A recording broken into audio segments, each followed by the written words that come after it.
भादव महीने में गोगा जी महाराज की पूजा अर्चना कैसे करनी चाहिए जिससे गोगा जी महाराज का आशीर्वाद हम सब भक्तों के ऊपर बना रहे। तो ये वीडियो उन भक्तों के लिए है जो गोगा जी महाराज की भादव महीने के अंदर पूजा करना चाहते हैं या पूजा करेंगे या पूजा उनसे ठीक नहीं हो पा रही है।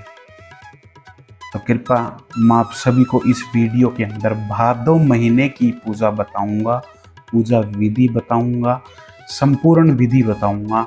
तो आप सभी भक्तों को ये वीडियो पूरा देखिएगा, लाइक कीजिएगा और वीडियो को ज़्यादा से ज़्यादा शेयर कीजिएगा, जिससे और भी ज़्यादा भगत गोगा भगत परिवार हमसे जुड़े और आप सभी भक्तों को जो भी आप बाबा से मांगने आते हो बाबा के दरबार में वो आपको ज़रूर मिले। भादव महीना 30 अगस्त से शुरू होगा मेला भी और भादव महीना भी। इसके अंदर आप गोगा जी महाराज को सबसे पहले आप संकल्प करें कि हे बाबा, इस महीने में हम आपकी पूजा करेंगे और इस पूजा में आपको हमारे घर में आना ही होगा। सच्चे मन से हम आपकी पूजा करेंगे, सच्चे मन से हम आपके व्रत करेंगे, तो बाबा आपको ये हमारा काम करना ही होगा। सबसे पहले आप अपने घर के अंदर मंदिर को साफ सुथरा रख लीजिए। साफ सुथरा रखने के बाद गंगा जल का छींटा लगा दीजिए। गंगा जल का छींटा लगाने के बाद फिर आप सभी को गोगा जी महाराज की समाधि की जो फोटो मिले, मूर्ति समाधि की जो फोटो मिले वो तो बेस्ट है, वरना गोगा जी महाराज की नीले घोड़े के ऊपर सवार आपको फोटो मिले तो भी आप वो फोटो लेकर उनकी पूजा कर सकते हैं। और जब किन भक्तों के घर में मूर्ति है गोगा जी महाराज की तो और भी ज़्यादा शुभ माना जाता है। गोगा जी महाराज की मूर्ति को आप स्नान कराइए।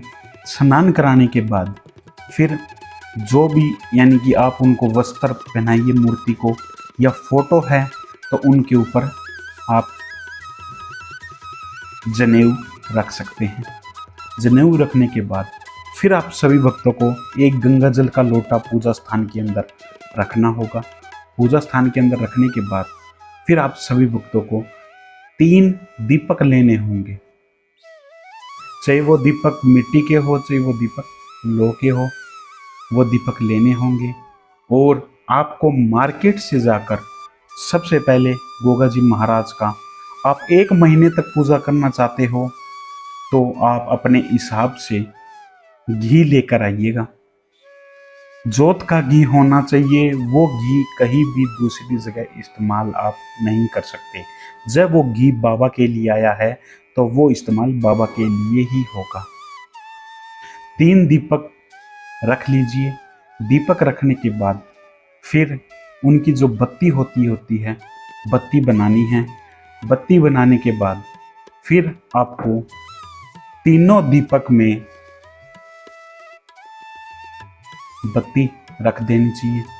पहला दीपक सीधे हाथ का रखना है, वो है नरसिंह पांडे जी का। बीच में जो दीपक होगा वो गुरु गोरखनाथ महाराज का होगा और जो बाएं साइड होगा उल्टे हाथ को वहाँ गोगा जी महाराज का दीपक रखा जाएगा। 3 दीपक आप सभी भक्तों को रखने हैं। रखने के बाद फिर आपको उनमें बत्ती लगा देनी है।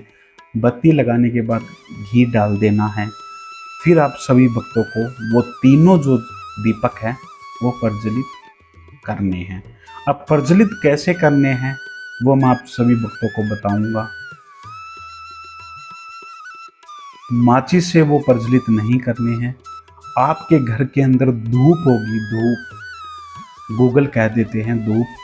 धूप से पहले आप धूप को जलाइए। धूप को जलाने से धूप से आप दीपक को प्रज्वलित कीजिएगा, क्योंकि गोगा जी महाराज का दीपक धूप से ही प्रज्वलित किए जाते हैं। नरसिंह पांडे जी के या गुरु गोरखनाथ के हो तो वो दीपक प्रज्वलित धूप से ही किए जाते हैं। धूप से प्रज्वलित करने के बाद फिर आपके घर के अंदर गाय के गोबर के जो उपले होते हैं वो उपले लेने होंगे। छोटे छोटे उपले लेने के बाद उनको आप गर्म कर लीजिए। जैसे ही वो गर्म हो जाते हैं वो उपले आपको दीपक के नीचे रखने होंगे। 3 दीपक है तो 3 उपले हो गए हैं। 3 उपले होने के बाद जो घी आपने जोत के लिए रखा था उस घी का थोड़ा थोड़ा आपको दीप जो उपले थे उपले के ऊपर रखने हैं। दीपक के बिल्कुल नीचे उपले होने चाहिए। उपले थोड़ा थोड़ा घी उन उपलों के ऊपर पड़ेगा तो गोगा जी महाराज भी विद्यमान होंगे, गुरु गोरखनाथ भी आएंगे और नरसिंह पांडे जी भी आएंगे। ये पूजा आपको भादव में 1 महीने कर लो। जो भी आपकी मनोकामना है, जो काम नहीं बन पा रहा है, जो आपके घर में संकट छाया है, जो भी परिस्थिति है, सच्चे मन से गोगा जी महाराज की ऐसी पूजा कर लीजिए, आपके सारे काम होने निश्चित है। जैसे ही वो दीपक प्रज्वलित हो जाते हैं, प्रज्वलित होने के बाद फिर आप उन उपलों में जैसे ही भगवान का वास हो जाता है तो आप उनको भोग लगाइएगा। आप सूखे नारियल चिटकी का भोग लगा सकते हैं। जो भक्तजन यानी कि नहीं ला सकते, जो भक्तजन गरीब है, नहीं कर पा सकते, तो वो चिटकी का भोग बाबा को अर्पण कर सकते हैं। चिटकी का भोग यानी कि सूखा नारियल होता है, उस सूखे नारियल को फोड़ लीजिए और वो अर्पण कर लीजिए। और जो भक्त अपनी इच्छा के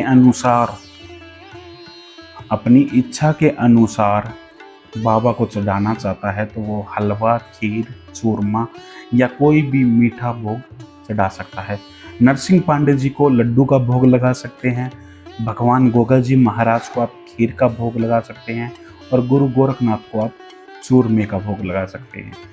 आपके मन की इच्छा होती है कि आप भगवान के लिए क्या कर सकते हैं, भगवान का आह्वान कैसे कर सकते हैं, भगवान की पूजा आप कैसे कर सकते हैं। क्योंकि भगवान आपकी भक्ति देखता है और आप उस भक्ति के अंदर सफल हो जाते हैं तो भगवान आपको कुछ ना कुछ देता है। तो ऐसे पूजा कीजिएगा। ऐसे पूजा करने के बाद आपको जो भी फल मिलता है, जो भी आपकी मनोकामना पूर्ण हो जाती है, 100% तो आपकी मनोकामना जरूर पूर्ण होगी। हो जाने के बाद कमेंट के अंदर हमें ज़रूर बताइएगा, जिससे हमें पता लगे कि किन किन भक्तों का काम बाबा की कृपा से हो रहा है। तो ये उपाय भादव मेले का है। भादव मेले में आप ये उपाय ज़रूर कीजिएगा, जिससे गोगा जी महाराज की कृपा सभी भक्तों के ऊपर बनी रहे और बाबा का वास आप सभी भक्तों